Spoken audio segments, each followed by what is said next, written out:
Hi guys, it's Beth and welcome back to my channel, and I am still working on my pumpkin spice pad from Craftsmith, and today I just thought I would do something a little bit different.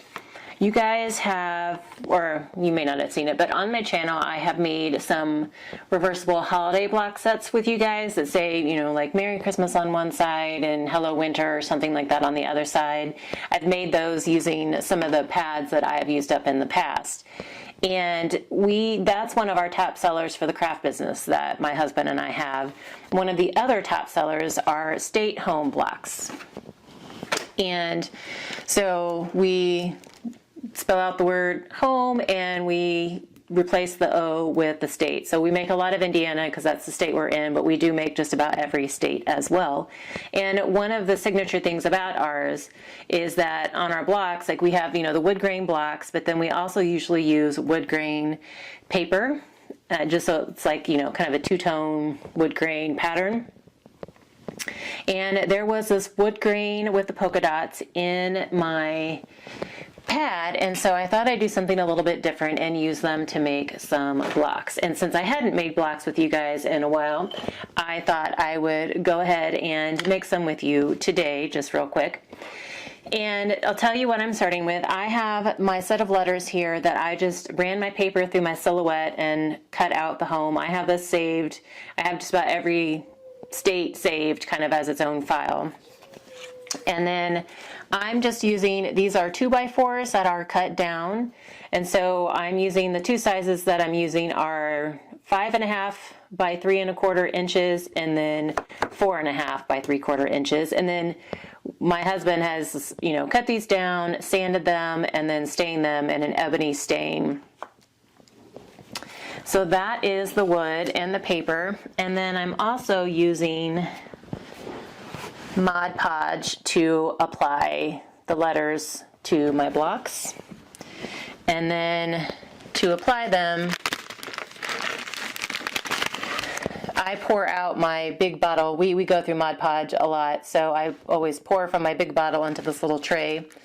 Just makes it easier, but you can buy like all different sizes of the Mod Podge bottles, like down to like an ounce or two, I think. And then a foam brush is essential.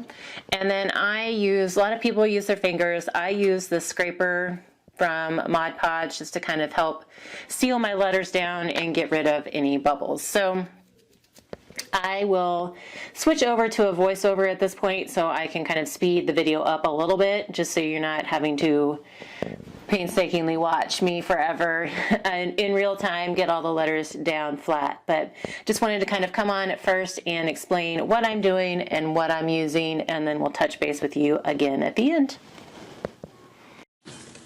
So one thing I forgot to mention before was I have a piece of wax paper down, and what that does, it just protects my surface, and it also, like from the letters when I'm, you know, doing the letters down there, and it also prevents things from sticking as much. So here I've put a coat of Mod Podge on the block, and then I also put some Mod Podge on the back side of my letter, and that just gives both of them like an extra bond together.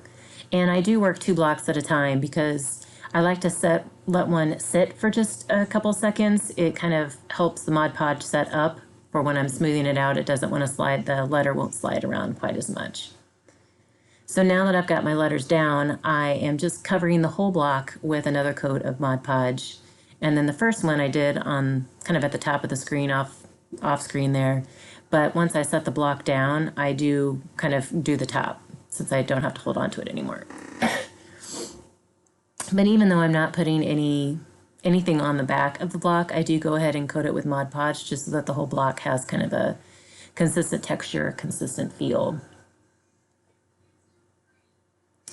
And that's really all there is. I think the whole process here took me like maybe 7 minutes, but then I did speed it up quite a bit, or maybe 10 minutes, and I did speed it up quite a bit, just because of this part right here, where I'm like, you know, spending forever trying to rub it down. So, but I enjoy making these, and they are fairly easy. So if you guys decide to give it a try, please do let me know.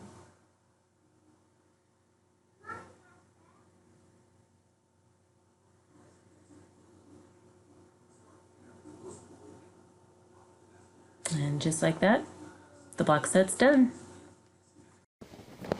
So I have my block set initially put together, and then what I would come back and do is go over the whole block with one more coat of the Mod Podge that I used to seal it on there, and then I also finish it off for protection purposes with 2 coats of polyacrylic. It's water-based polyacrylic from Minwax.